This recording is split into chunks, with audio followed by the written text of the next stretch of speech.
Right, good morning. Thank you for joining us today, 15th of October 2020, for our webinar, Planning with Purpose to Protect. My name's Andrew Mortimer. I'm a partner with Stone King. We're joined today by a team of Kathryn Layzell, who's another partner at Stone King, and by Ken Hart and Paul Greaves of Hart Greaves Financial Planners. Just a bit of housekeeping at the start. As webinar attendees, your computer, cameras and microphones are off, but you'll still be able to communicate with us to ask your questions at any point during the webinar via the Q&A function. So this option is available on the right-hand side of your screen. I'm told it looks like a square box inside a circle, and you can type in your question and it will be sent directly to us. All questions will remain anonymous, and we'll try and address as many questions as possible at the end of the webinar. And if we run out of time, then we'll try to follow up on unanswered questions after the webinar. Finally, in the next few days, you'll receive a copy of today's presentation and a link to the webinar recording. So if you're desperate, you can watch it again and you can share it with friends, family and colleagues if you like. So the title is Planning with Purpose to Protect. It's a bit of a mouthful. And I think firms like ours tie themselves in knots sometimes trying to come up with a pithy title for the team of people who deal with this sort of thing, ranging from, I don't know, we call our team Trusts and Estates, which is a bit bland and doesn't really say anything. Other teams say they're wealth management, wealth preservation, which can, to some people, sound a bit sordid. Financial planning is a good way of describing it, but it only covers part of it. The trouble is, no title really covers everything. So that's why we've got such a mouthful. But what we're trying to cover today are the sort of issues that come up in cases and the sort of issues that are addressed by teams like ours that advise clients on a whole multitude of things to do with how they organize their affairs for their own benefit during their lifetimes, and then also for the protection and benefit of their families and those who depend on them after their deaths. It's a very wide area, so it includes wills, tax, investments, trusts, asset protection, powers of attorney, pensions and life assurance. So today what we've got is a case study, and then we'll pick up on 4 particular areas arising out of that, as you'll see as we go through the slides. So Sam, if we could go to the first slide. So these are the areas we're going to cover. So you've got to listen to a bit more of me, I'm afraid, on inheritance tax. Then Ken and Paul on the pensions, investments, looking after the children, and then Kathryn finally on lasting powers of attorney. So next slide, please, Sam. So the next slide should be detailing the case study. We're going to illustrate the sort of issues that arise in cases and the sort of advice we give clients with a particular case study. It's a real life one, and it's about, we're advising our client who's a widow, age 74, and you can see on the slide there her situation: good health, lives alone. She's a recent widow. Her husband died a few months ago, leaving her everything, and her sister also died about the same sort of time. So it's been an unhappy few months, and her sister left her some money. Her family, again, it's not all plain sailing. She's got a younger one who's 43, needs care 24/7 due to mental needs. The other is 55 and married with 2 children. In terms of finances, the next slide explains a bit about her financial position. So in terms of assets, she's got a house, she's got cash and shares, and the inheritance from her sister was 200,000. So the total of those assets, lawyers are never very good at sums, is 1,125,000. Separately, there's a pensions fund of 175,000, which her husband saved up during his career and during his lifetime. That is what you might describe as a personal pension. So it's not a pension which is not a fixed interest where she gets a defined benefit. It's just a pension fund. And Ken and Paul will describe more about the options she has to draw down on that. One thing it's important to look at when we're trying to organise our own affairs, but also those of clients, is income needs. It's lawyers sometimes forget that it's a good point to start in terms of working out what's best to do. financial planners are much better at looking at this. So calculation of her income needs at the moment, she lives a quiet life. She has everything she needs, and £30,000 covers it. Clients in this sort of bracket are often concerned about what happens if they go into a nursing home. Around here, nursing home care homes cost 50 to 60,000 a year. So that's something that has to be borne in mind in deciding how to organise things. State pension, she's got 9,000, and then besides the pension fund, her husband had an occupational pension, which gives her a further 6,000 a year. So moving on, we're going to look at first of all the inheritance tax issues. But I wanted to start that with I'll try and do this as quickly as possible, but it's just an overview of inheritance tax. And this slide just explains a bit more. Obviously, it's one of the most hated taxes, although actually it doesn't affect many people. I think the last statistics I saw a couple of years ago, it raised £5.4 billion, which is about the same as a penny on income tax. The average tax bill paid was 179,000. And only 4.6% of people who die end up paying it. It's about 28,000 estates ended up paying inheritance tax. The tax take has doubled over the last 10 years or so in rough terms, and that's largely due, I suppose, to house prices rising, and also the allowances have been frozen for 10 years. So the effect of inflation on those allowances has been quite in the government's favour. It's a difficult tax. I always think it's a difficult tax for governments. It doesn't raise a lot of money. It's hated, and I don't see how the dilemma I put on this slide. I can't see how any government would be brave enough either to abolish it, which in a sense would be rational. It doesn't raise much money, and it's complicated, and it's not liked. But I can't see how any government would have the nerve to extend it so it applies to more people and raises more money. And the move over the last 10 years is to limit the scope of it with increased allowances, as we'll see. So governments have increased the allowances, and over the last 10 years, they've closed loopholes, which has actually, from my personal opinions, that's been no bad thing, because there were some quite egregious schemes put forward for saving inheritance tax. So the next couple of slides just set out a few of the key features of the tax. The key points I want to draw on this slide: everyone's got a tax-free allowance of 325,000, and the key change over the last 10 years is that it can be transferred between spouses. So in the case of our widow, she's got potential allowances of this allowance of 650 available, so one for her, one for her husband. The other change about 5 or 6 years ago was that the Conservatives thought it'd be useful to protect the Englishman's home, which is his castle, by having a special allowance of 175,000 for if you own a house which you live in and you leave it to your children.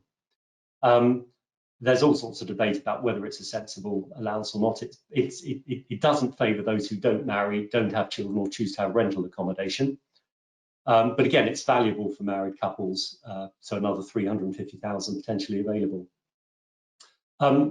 The other point is that you can save tax by giving assets away and living 7 years, but it's got to be on terms that you don't reserve a benefit. And this is a key feature of the gift rules. If you could give an asset away and still enjoy it, no one would ever pay inheritance tax. There's a whole raft of rules which say that if you give an asset away and continue to enjoy a benefit, it's still part of your estate. So typically, for example, if you gave away your house but continued to live in it rent-free, it would still be treated as part of your estate.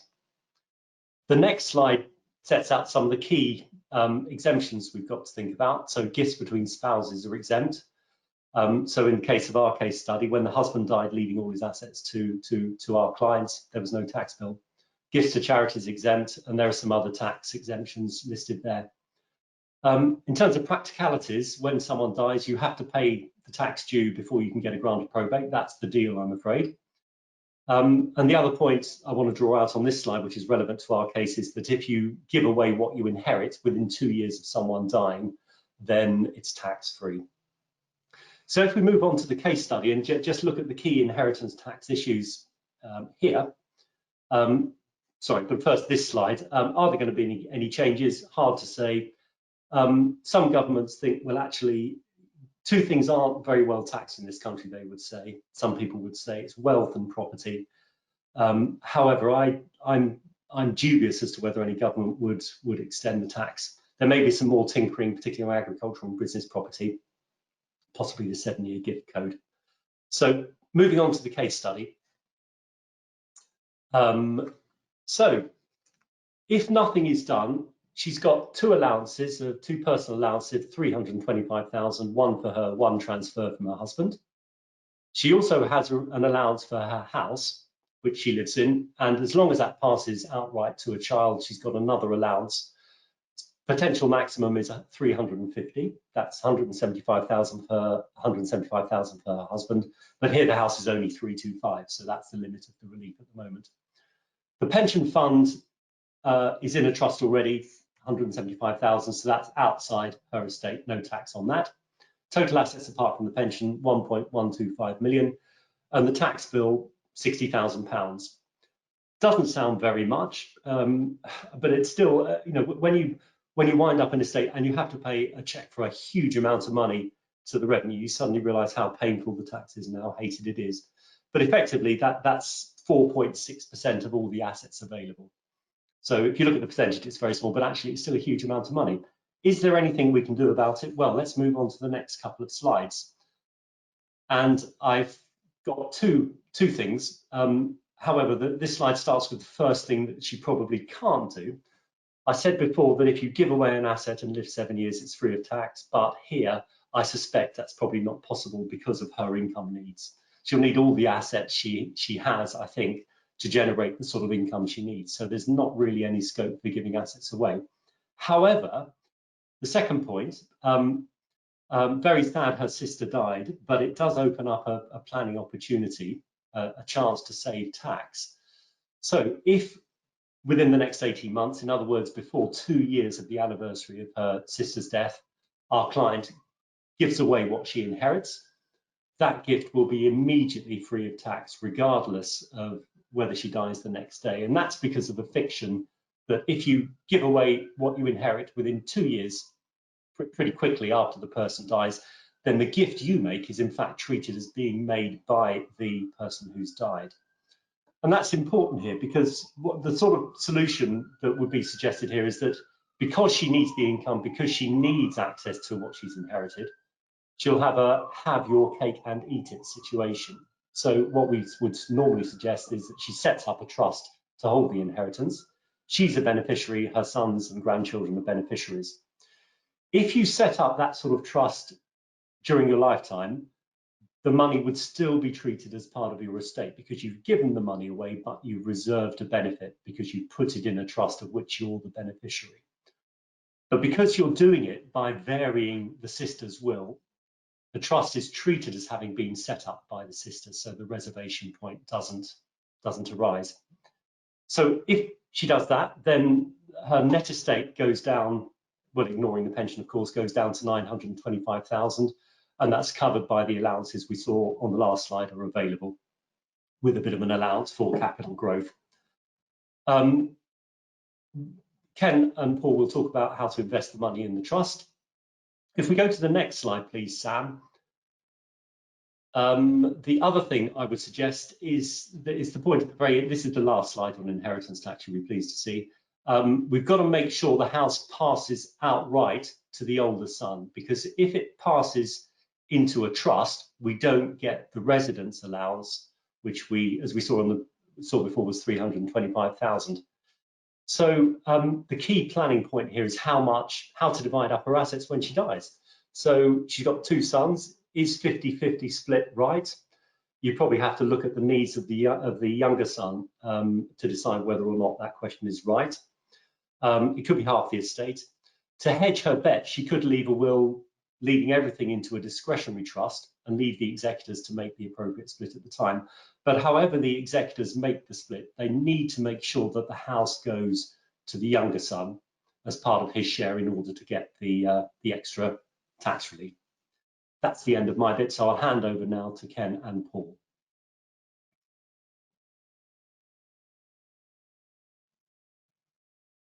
Thank you, Sam. Welcome everybody, and Paul Grease and I were partners at Hart Grease, and we work with Stone King frequently on examples such as the client we have here at the moment. So Sam, could you go to the first slide, please? So the scenario that Andrew's outlined to us is typical of clients that we meet on our day-to-day job support night, that is. And typically each client has the same three objectives. And it can be a maze sometimes for financial planners with all the myriad of stuff that people read in the paper. But primarily, people have three objectives. And our client here was typical of that. She wants to protect her immediate lifestyle, which is obviously important. In this case, she recently lost her husband and her sister that she was close to as well. So she's concerned that her husband, who took care of everything, is now not around. So she needs to make sure that her own lifestyle is well looked after. And more these days, clients we meet, particularly at this age group, are concerned about if they go into long-term care, can they afford to do it? Will they lose their home? Will they lose all their assets? And that's something which we always need to be careful to consider and look at for longer-term planning. Because very often, the third objective our lady here had is she wants as much of her estate as possible to go to her children. But as Andrew said, it wouldn't be wise, in our view, at this moment, for her to give large sums of money away because she may need it herself in the longer term. Andrew said the typical home will cost £50,000 to £60,000 a year. It could easily be even more than that. So go to the next slide, please, Sam. Next slide. Yeah, thanks. Yeah. So again, as Andrew has already covered, I'll go through it very quickly. She has assets totaling £1.3 million. Her own home is worth £325,000, and she has assets of £425,000, which is a mixture of equities and funds, but it includes £200,000 of ISAs, which she's inherited from her husband. She has cash of £175,000. And the inheritance she's due to have from her sister of £200,000 plus a pension which her husband left her of £175,000. So she has a fair amount of assets to achieve her objectives. And again, as Andrew mentioned, her income is a state pension of £9,000 per annum and a company pension of £6,000 per annum. There's a shortfall of £15,000 a year. And she's in a comfortable position in as much as half her income needs are met from guaranteed sources, being a company pension scheme and a state pension. So she's in a fairly strong position and she can feel secure. And very often that's the one piece of advice, if you like, that we can give that's so reassuring to a client is they don't have a problem. Because frequently it's if a widow is left alone, very often it's because she has not had a direct involvement in the assets until this moment in time when they meet either Andrew and his team or Paul and myself and our team. So Sam, go to the next slide, please, and we can look at some options. Paul, would you just go through with us? Okay, so the options are, first of all, if we look at the property at the moment, if this was her main asset, she didn't have anything, have much else, then sometimes a solicitor would advise to put half the property, which effectively had been inherited from her husband, into a trust to protect it against being brought into consideration for means-tested benefits in later life if she needed long-term care. As happens, she's got quite a lot of other assets, so she'd like to be paying for her own care. And so this probably wouldn't be like top of the list or something that would be considered.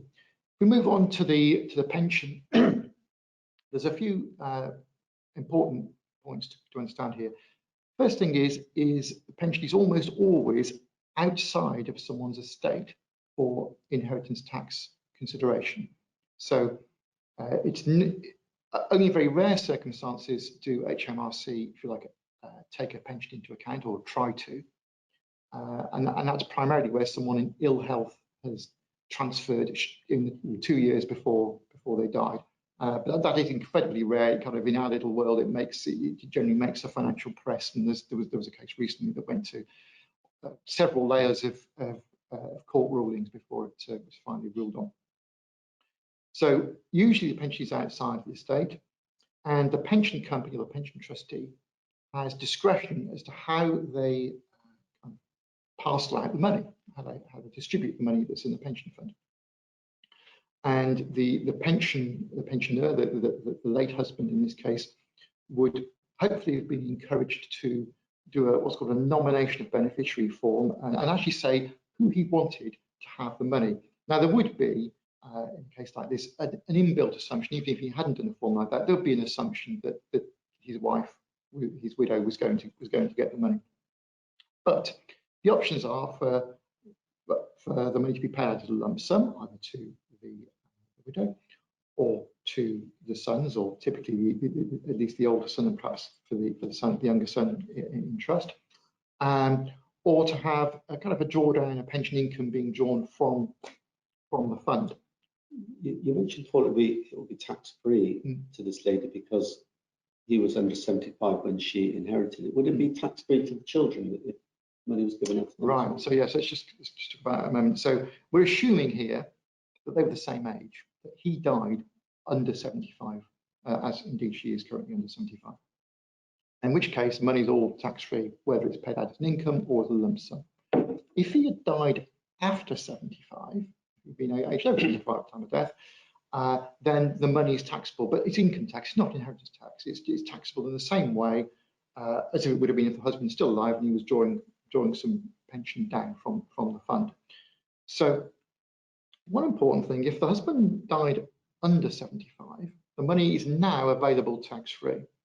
If the widow has the money, or has the pension, takes the pension fund over, doesn't draw much out, and then leaves some to her sons, but herself survives beyond 75, because it's a death after 75, when the sons get their hands on it, it's taxable. They have to pay income tax on it.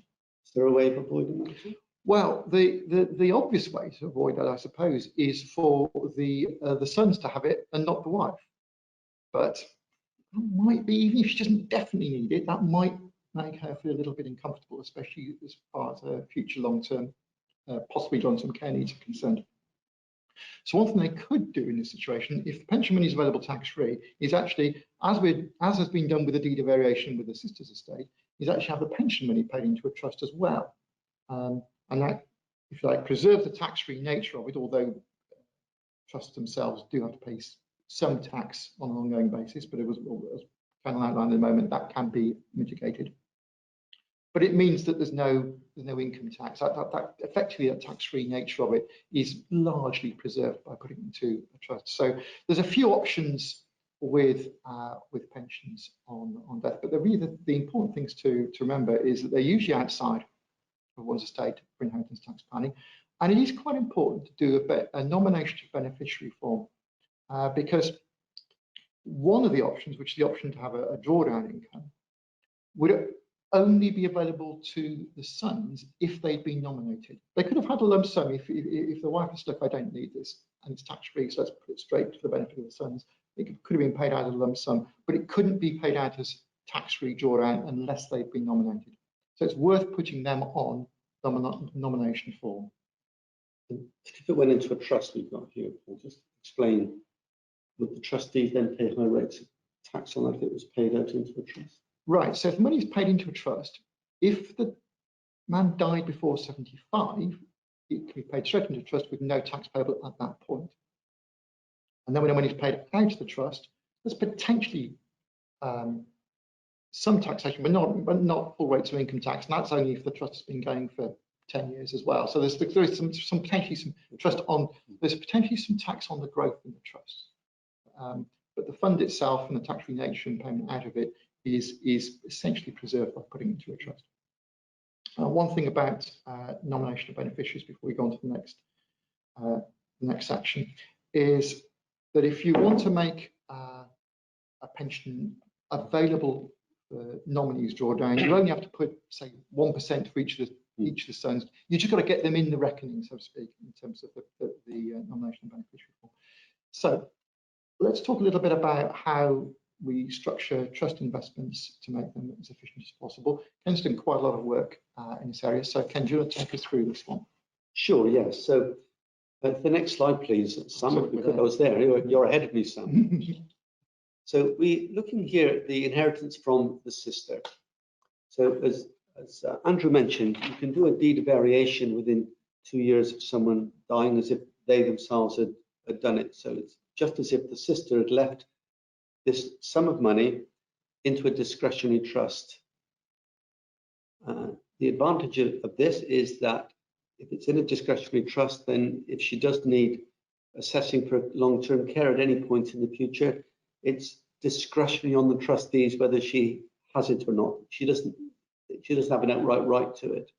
There will be other beneficiaries as well, possibly her children. The advantage is that although it's gone into a trust, she still has access to it. She typically may be one of the trustees even. So by taking this process one step further, our client, our Mrs. W, hasn't lost the right or the option to have an income or access to it, but it's not in her estate for inheritance tax, which in itself has saved, as Andrew pointed out, a substantial amount of inheritance tax without it costing anything. If something is inside a trust, just placed in a trust and then invested, trustees have to pay income tax and capital gains tax, but at the highest rate of tax. So it's 45% for income and 28% for capital gains tax. So that sometimes can make the idea of a trust quite punitive. But what we are able to do is to place it inside something known as an investment bond. But the jargon behind it is the government call them, HMRC call them, a non-income producing asset, which means that trustees do not have to pay tax, income tax or capital gains tax. And then it's a question of how do you get the money out? Well, with an investment of this type, it is possible to have up to 5% out of the original sum invested for 20 years without any income tax paid. It's strictly known as tax deferral. It's not tax-free, it's tax deferral. So for 20 years, in this case, our lady would be 95, she could have the whole of that money out, 5% times 20 is 100%, and she would not have paid any income tax. Year 21, subject to income tax. What it does give, it gives an income stream to her. But more importantly, if she says, well, I don't really need that income, there are other beneficiaries, so the income can be paid out to other beneficiaries. So one question with that, Ken, supposing she or one of the beneficiaries did need quite a lot of money, and so the trustees cashed in, let's say, half of it, they cashed in half the bond, say, would they have to pay those higher rates of tax then? No, it's a good question, Paul. No, they wouldn't. What happens then is, again, excuse the jargon on this, it's assigned out. So the trustees distribute the whole half of the investment to, say, one of the children. So in our example, let's say it was £100,000 and it had grown to £110,000. So they would have £110,000. So there's some tax calculations to be done behind the scenes, but they would not pay tax on the whole £110,000 anyway, but they would only pay income tax on the gain at their highest rate of income tax, maybe 20%. So the amount of tax actually paid, Paul, is usually quite minimal. Because it's the beneficiaries who are paying the tax, because it's half the bond's been assigned to them, and not the trustees. Correct, yes, yeah. So that really is one example of how some planning, working with our friends at Stone King and ourselves together, we can achieve a positive end result for this particular client. So she's very pleased. The children are pleased because it's possible they can have money during their mother's lifetime. She's pleased because she's able to potentially give some money to her children. So it is a win-win situation. And then moving on to the next slide, Sam, please. So here we've got just addressing her income needs more directly, possibly got more cash than she needs to keep back as like an emergency fund, so she might put some more money into her investments, effectively to get a higher investment income, depending on the income she needs and attitude to risk and capacity for loss. Can we just go to the next slide, please? And so if we have a look at the end result, first of all, look at the assets. As Andrew outlined earlier on, she got 1.3 million. And if we assume that that £200,000 that was inherited from sister is technically outside of her estate, as a trust investment, and a pension obviously is outside of the estate, then effectively at these levels, there shouldn't be any inheritance tax kind of due to be paid. Now, obviously, it's a long time that the asset values are going to change and tax rates and things are going to change. But at the moment, it looks as if there's no inheritance tax exposure. It also looks as if her income needs are going to be met, both from money from the trust investment and money from the investment portfolio. I guess it's worth saying that, I mean, obviously this particular case, and it is fairly typical and unrealistic. If you, as I mentioned earlier on, if there was less money available and it was mainly property, then there would be some merit in trying to protect the property using a trust. If on the other hand there was quite a lot more money, even with the deed of variation and taking the pension out of the estate, there was still money that was exposed to inheritance tax. But she didn't really want to give it away just in case of long-term care, because typically people want to give the maximum to their children, but they don't want to be a burden on the children. They want to maintain their independence. Then there are other things we could do. There are investments, things that Andrew, one of Andrew's slides mentioned. There's investments that qualify for business relief, as if she'd owned a business. And those are things that she would still own. They'd be investments she still have, but they wouldn't be subject to inheritance tax, provided they've been owned a couple of years. There are other trust structures that can be used. And these are all what we're describing here. We're not talking about things that are sort of sailing close to the wind. We're not talking about things that HMRC would deem to be aggressive. So just to summarise, if we go to the next slide, at this level of assets, she's got virtually zero, well, as far as we can tell, no inheritance tax liability. Sorry, can we just go to the next slide, just to summarise? No inheritance tax liability. The property could be protected, although we don't think that's, in this example, an absolute necessity. The inheritance from her sister has been put outside of her estate, but it's still accessible.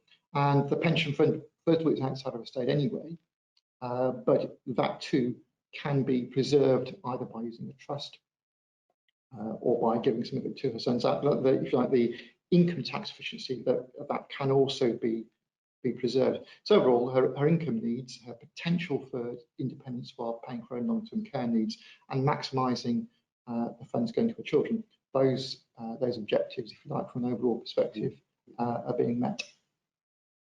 So I'll hand over to Kathryn for the next section. Thank you, Paul. Yes, so my particular interest is working with older people and their families and carers when it looks at planning for their future, and in particular with a view to long-term care planning, thinking about actually how family members and loved ones can actually have authority to make decisions for clients should they need more help and support in the future. And I think Ken and Paul would agree that lasting powers of attorney are certainly essential planning when looking at long-term arrangements, because it's essential that other people can continue to carry out the plans that you have made, and to give you peace of mind to know that your affairs can be dealt with by those you trust most when you need them the most. So firstly, Sam, if you could just move on to the first slide, please. So we're talking about lasting power of attorney. So essentially a power of attorney is a document that you can sign to appoint others to be able to make decisions for you at a time when you can't do so yourself.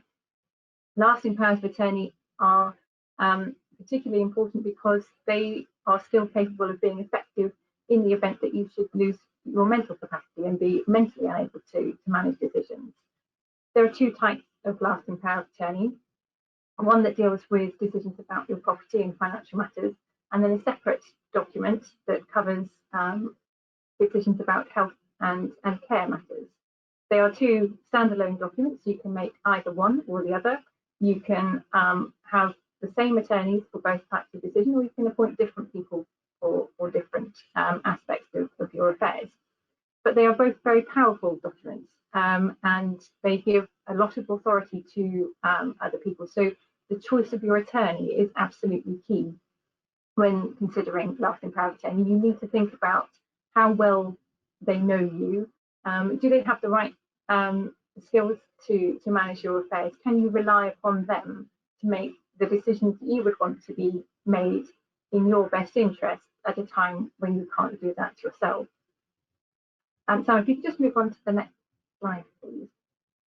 So just thinking about the two different types of lasting power of attorney and the issues that that essentially those attorneys can cover. So if a lady in our case study here is thinking about setting up powers of attorney, the attorneys that she would appoint under a property and finance attorney power of attorney would be able to deal with managing her bank accounts, paying her bills. They would have authority to be able to perhaps work with, say, Ken and Paul to maybe restructure investments, looking at long-term care needs and any changes in her circumstance, whether investments need to be restructured to perhaps generate a bit more income to help pay for her long-term care, or any other changes that need to be made. They would also have authority to sell her house, and then they could invest the proceeds if that was needed to pay for her long-term care. It may not be, depending on the arrangements that she's got, in which case her attorneys would have authority to perhaps think about renting it out, letting it, and making arrangements to do that. If she also then made a health and care power of attorney, those attorneys, possibly the same people, would have authority to make decisions that relate to her as an individual. So they're much more personal to her rather than dealing with her assets and her property. So they would cover decisions about where she would live, what care she would receive. They can consent to medical treatment on her behalf. And so it could, for example, if she had a spell in hospital, if she was unable to move back to her own home, if she was unable to make the decision to move to long-term care, then her attorneys would be able to do that for her. Or alternatively, they would be able to make arrangements to have care provided for her in her own home. They may also, if she specifically gives them this authority, they may have authority to consent to or refuse what's called life-sustaining treatment. So any form of serious medical intervention that is needed to keep her alive. If she specifically wanted them to be able to have that authority, then they may be able to make really serious decisions about any medical treatment that is required for her, whether that be a serious operation, treatment for cancer. It could be consenting to or refusing artificial nutrition or hydration. But it could also be just consenting to a course of antibiotics if, for example, she was suffering from pneumonia. So it's very much dependent on the circumstances at the time, and it is a conscious decision that she has to make when putting in place that health and care power of attorney. She has to decide whether she definitely wants her attorneys to have that authority, or whether she wants to leave decisions about that serious form of treatment in the hands of her medical professionals. An important distinction to note with relation to the powers of attorney is when they are capable of being used by your attorneys. So health and care powers of attorney can only be used if the donor, the person who's made the power of attorney, doesn't have the mental capacity to make that particular decision. So that's quite important, really, because obviously those sorts of decisions relate to that individual themselves as a person, and they should be encouraged and supported to make decisions that affect them individually for as long as possible. And only in the event that they don't have the capacity to do it can their attorneys then step in to make a decision on their behalf. The property and finance one is slightly different because you do have the opportunity to allow your attorney's authority to use the power of attorney with your consent, whilst you're still mentally able to manage your affairs, but perhaps less physically so. And actually that is quite useful, and it's quite common for our clients to set up their powers of attorney in that way, because it's very helpful when they perhaps become more reliant on family members for support. It's a simple example is, for example, if you become more hard of hearing, actually having somebody who can then speak to your bank on the telephone without having to trouble you for trying to say, is your mother, yes, she is here, but she is 90 and she can't hear what you're saying. It makes things a lot easier and a lot smoother to help and support you for as long as you can. So on the next slide, please, Sam, I just thought I'd look over the role of an attorney, because they don't necessarily have a complete carte blanche to do what they like. They are constrained by regulations that set out how they should act and the principles behind the Mental Capacity Act. The first principle that they have to follow is that they have to assume that the donor, the person making the power of attorney, has capacity. There isn't a point from which it's decided that, say, for our client, there's not going to be a point from which they say, okay, from this date onwards, Mrs. W doesn't have capacity to make any decisions any longer. It doesn't work like that. Capacity is very much decision specific and time specific. So you have to assess whether the donor has the capacity to make this particular decision at this particular time. The attorneys have to help the donor make as many decisions for themselves and take practical steps to help them to do that. So thinking about clients, there's a lot of common sense behind all of this, because if you if the attorneys know the donor well, then they will know when the best time to speak to them about things is. If somebody is perhaps on medication that makes them more drowsy in the afternoon, for example, then the best time to talk to them is in the morning when they're more alert. And so you are reliant on your attorneys knowing you well and reliant on them to help support you to make your decisions. Whenever attorneys are making decisions for the donor, they have to make the decision that is in that person's best interest. They have to take into account past wishes and feelings that the donor has expressed to them previously, any notes or anything that they have left or any guidance. They have to take into account the wishes and feelings of other people who are interested in their welfare and have concern for them. So it may be that they have to consult with other members of the family. When it comes to decisions perhaps about property and financial matters, they should be seeking financial advice, and so continuing any ongoing relationship that perhaps the donor has with professional advisors, or seeking their own if they don't have one already. If it's a decision to do with health and care matters, then they need to seek advice from the medical team or perhaps social workers and the care team who are involved in that person. And they then have to weigh everything up and come to the decision that is in that person's best interest. It may not necessarily be the decision that they would make for themselves, but it's very much a case of having to be the decision for that person. And bearing in mind, of course, that health and care attorneys can only act if the donor doesn't have the capacity to make that decision themselves. I've also just made reference to the fact that property and financial attorneys do have very limited powers to use the donor's money for anybody other than themselves.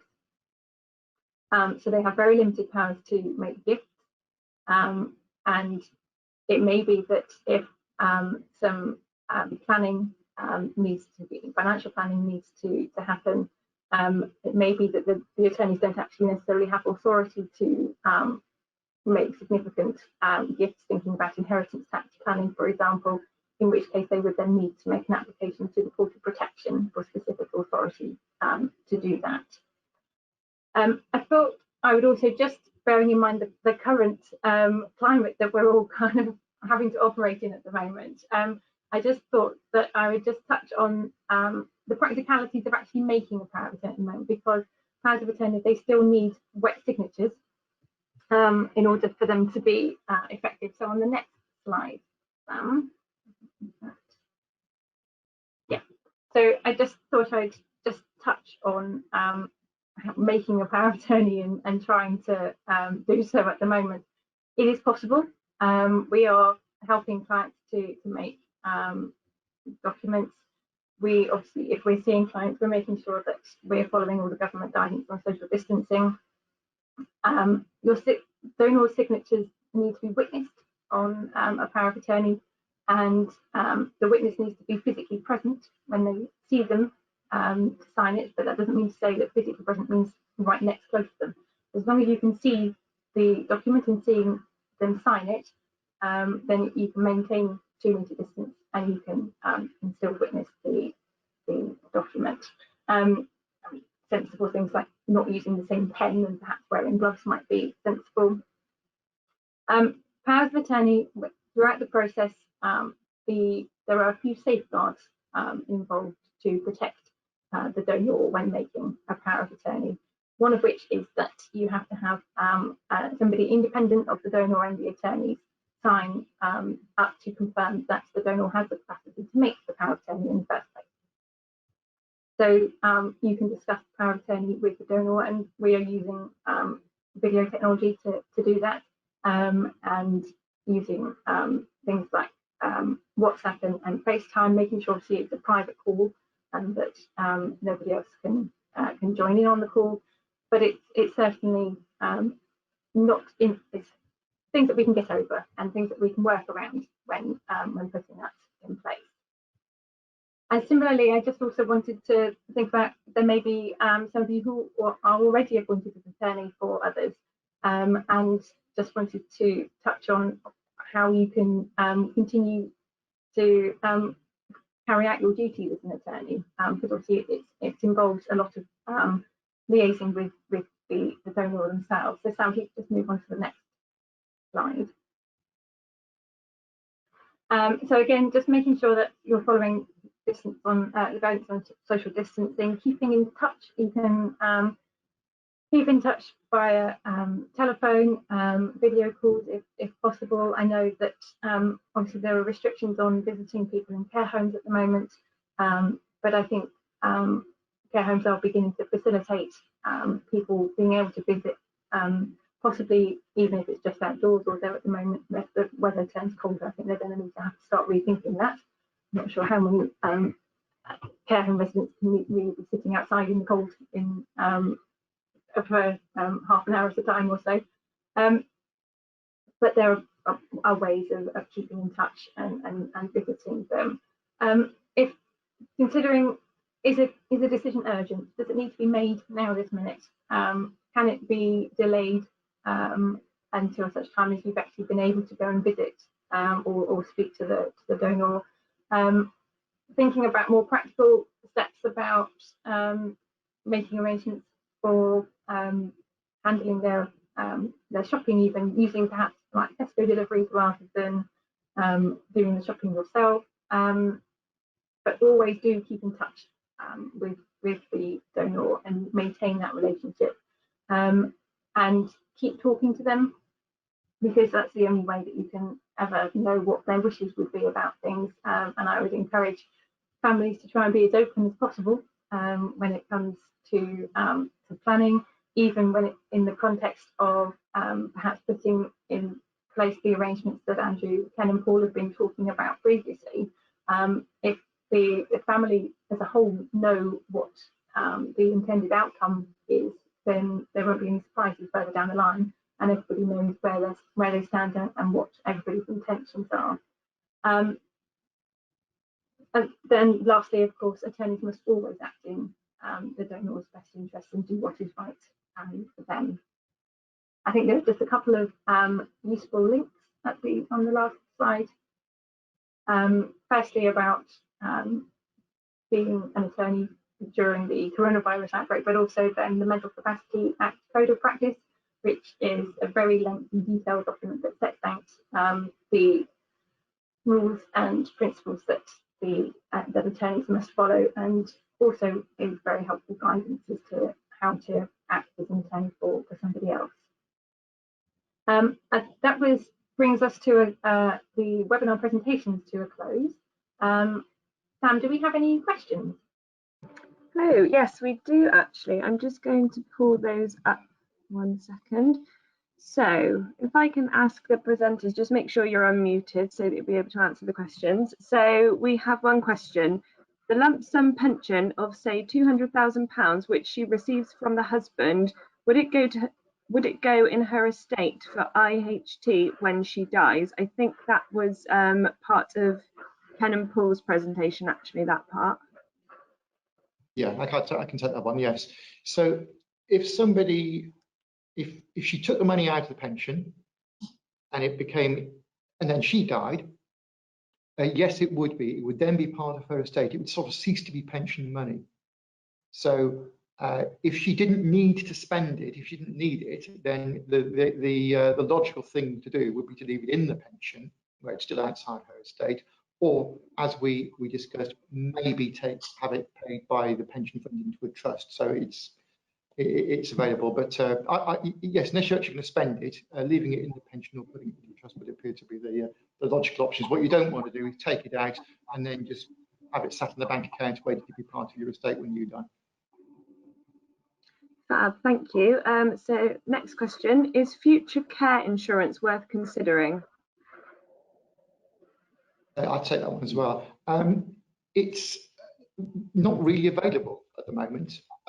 It was launched, I think, I know it was launched in the mid-90s, and then gradually, first of all, there wasn't high enough take-up of it in the UK. It was modelled on long-term care insurance in the US, and so you had a situation where gradually all of the different companies pulled out of the market. So you can't really get a new future care insurance policy now. I suppose if you've already got one, then it's worth looking at very carefully before you bid it, because you won't be able to reinstate it. Okay, brilliant. Okay, next question. Can finance and health documents be incorporated into one document if the decision makers are the same to reduce the costs for the document? No, is the quick answer to that. They are two separate standalone documents because they cover different decisions and different issues. Okay, thank you. So the last question, are there any complications in passing on a £400,000 SIPP, in brackets, personal pension fund, to a sister and or her grandchildren? Yeah, presumably on death we're talking about. I'll assume that is the case. Difficult to say without without knowing the ins and outs of the case. But if you had somebody, for example, who had no other dependents and they nominated their sister and grandchildren, then that would be fine. But it's important to stress that the pension fund is at the discretion of the pension company or pension trustees.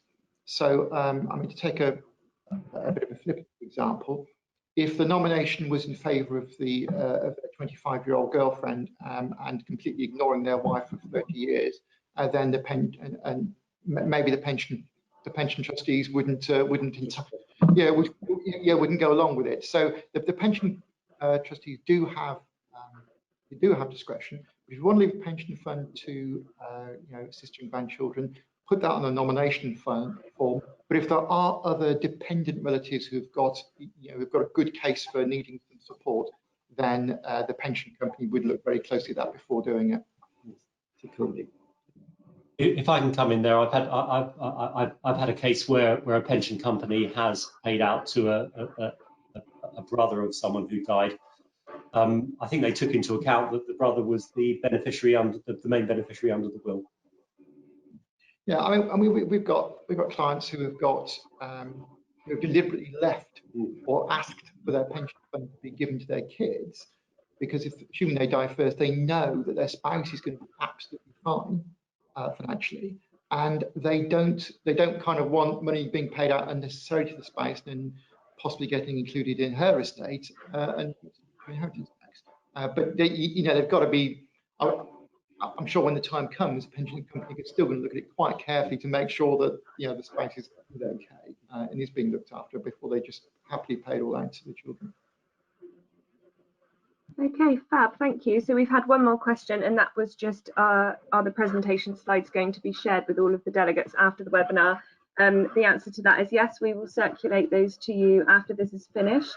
And I think that actually wraps us up quite nicely. That's all of the questions. So I'm just going to hand back over to Kathryn to close. Lovely, thank you, Sam. Yes, thank you very much to Ken and Paul for joining us today, and thank you all for listening. As Sam said, copies of the presentation will be emailed to all the delegates, but if you do have any queries, then please do feel free to contact us. Our contact details are in the slides and amongst the pack as well. Thank you very much.